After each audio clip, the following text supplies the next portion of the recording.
মেনে নেবে না।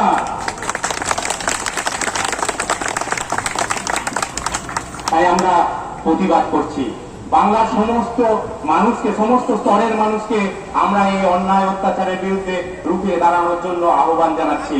আমরা বাংলার কবি ঠাকুরের বাংলাকে বাঁচিয়ে রাখার জন্য সকল শিক্ষক শিক্ষিকা শিক্ষাকর্মী যে অবস্থায় রয়েছেন, আমি প্রত্যেককে আহ্বান জানাবো, আপনারা বাড়িতে বসে না থেকে আসুন এই বাংলার মাটিকে স্বচ্ছ করে তুলতে, এই বাংলার ভবিষ্যৎকে স্বচ্ছ করে তুলতে, এই বাংলার বাতাসকে স্বচ্ছ করে তুলতে, বাংলার শিক্ষাকে স্বচ্ছ করে তুলতে, বাংলা স্বাস্থ্যকে স্বচ্ছ করে তুলতে বাংলার সমস্ত মানুষকে আমি আবারও আহ্বান জানাচ্ছি।